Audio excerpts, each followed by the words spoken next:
Hey Sprouts, how's it going? It's Mr. Kyle here. Hope you guys have been having a nice break from class. I know I haven't seen you guys forever. I had my conference, and then you guys had a sub the other day, and she said you played so beautiful, so I'm so proud of you. My heart's so happy. And then we had spring break. I think I already said that. I don't know. We had spring break, and then we have this where we have to spend a little bit extra time at home. So it's been like 3 weeks since I've seen you. So, while I've had all my extra time, having to spend a little bit extra time at home, I've been playing my cello quite a bit. And I think you guys should totally be picking up your cello just a little bit more than you have been already. Because I know you've all been practicing. So, I've been practicing my cello a little bit. And one thing I've noticed on my cello is after I play it a lot, it gets a little bit dirty. It gets rosin all over it. And it has all this stuff. So, one thing you can do is just get a nice clean washcloth and just wipe everything down. Get all the dust off it so that way your cello looks pretty, and your cello will be so happy for you to do that. Another thing that you can clean off is going to be your bow. So your bow will also get a little bit of rosin on it, and that's the same thing.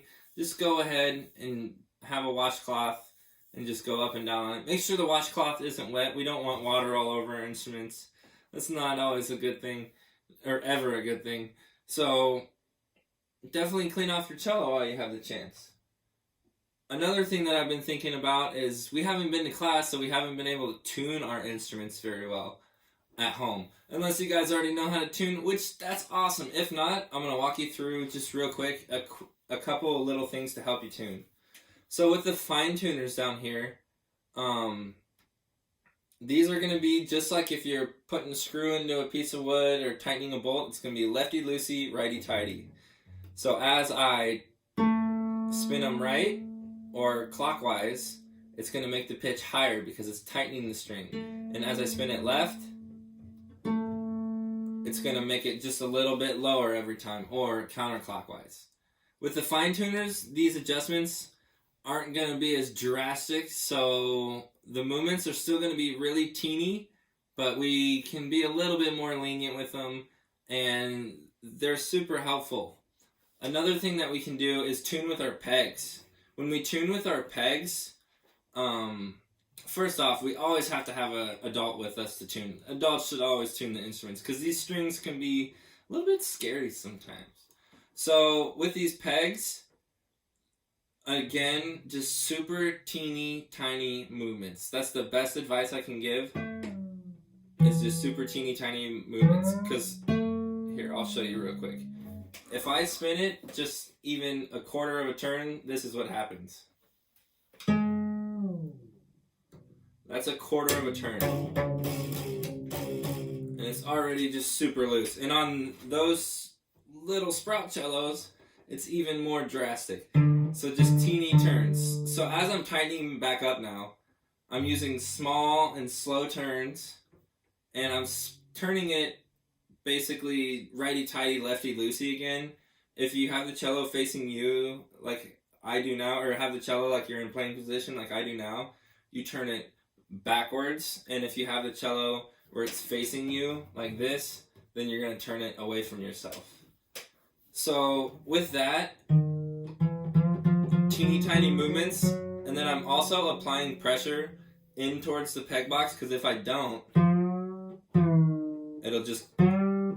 it won't stick. So we just apply a little bit of pressure. Oops, see, I didn't get it all the way.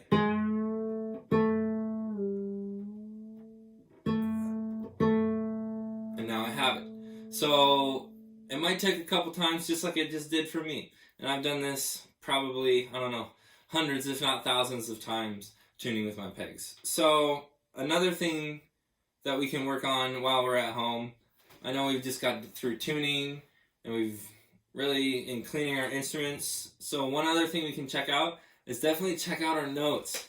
One fun thing and fun activity you can do outside is make a little hopscotch square and just draw your D major scale notes in each one. And hopefully someone at home knows how to make one of these. And you just do a sidewalk chalk. Or you can look up on the internet, and they have tons of great ideas for this.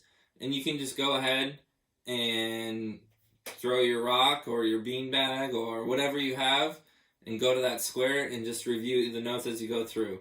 Starting on D, E, F sharp, G, A, B, C sharp, D.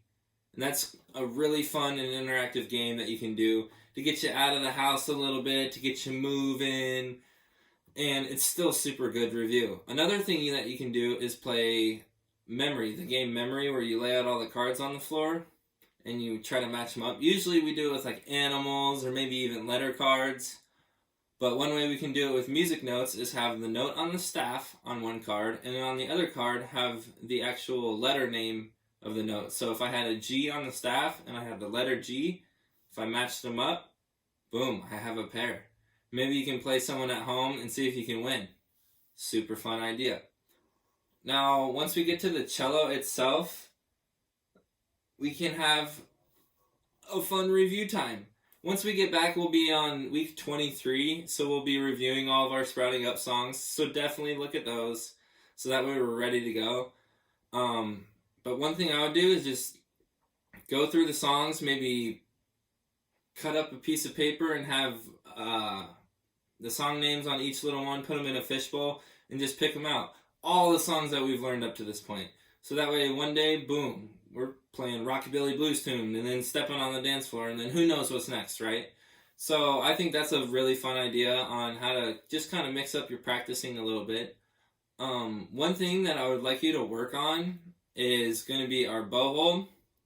So we got to make sure we have Captain Hook, Long John Silver. We got to make sure his buddy's there with him. And then we have kind of our lazy, sleepy pirate. And then the other thing is our bumpy shark. So I know this is like a huge question in class, and this is like a huge question just overall for cello players. It's just, where do I put my thumb? And right where your frog meets the stick, that's where I put my thumb. I'm right in that little gap there. So I'm not through my bow, and I'm not off to the side of my bow, but I'm right in that little gap. I think that's probably going to be the best spot for your thumb. So once we work on our bow hold, we can do our rocket ship. We can do wheels on the bus. You can draw imaginary things in the air. You can go through your ABCs that way and just draw it in the air, whichever way you think. But just go ahead and make sure you're checking your bow hold the whole time. Make sure it's an awesome bow hold, because I know you all have great bow holds. Another thing is going to be our left hand. So I want to make sure we have our cup of juice. Then we just put our arm out, fold in, thumb on our fuzzy thumb spot, of course. And we keep this cup shape the whole entire time we're ever playing with our left hand. We always have that cup shape. And since we're talking about all these things on what we need to look like and visual things and posture things, we got to make sure that we have our feet flat on the floor. We got to make sure our legs are giving our cello just a little bit of a hug, and that we're sitting up nice and tall. Sitting up nice and tall helps you be able to move more freely and do all that, and it's so much fun. I don't know. I like sitting up tall. It makes me feel powerful, like I'm Superman or something. So we can play through our songs, like I said, or another thing that you can do if you want little ideas on, maybe you keep hitting extra strings when you're playing your songs. Oop, I'm out of tune. Maybe I have to tune after this video. Let me know. So, one of the things that we can do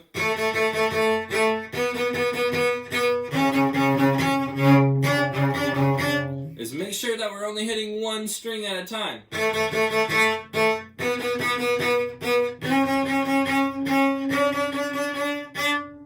And a good way that we can practice that is just go string by string. Oh yeah, I definitely need to. Is just go string by string and see if we can't play a long bow on each string without it going and touching another string. We can do this fast, we can do it slow, we can do it whatever way you want. Just go ahead and try to really focus on just hitting just that one string and see if we can't do nice long bows and use the whole bow. So those are just a couple fun ideas that we can do over break. If you have any suggestions you want to share with some of the other parents, or if you have any questions, just go ahead and email me and I can send out those ideas, or I can answer your questions. I hope you guys all have a good break. Really miss you guys. Can't wait to see you again. Bye-bye.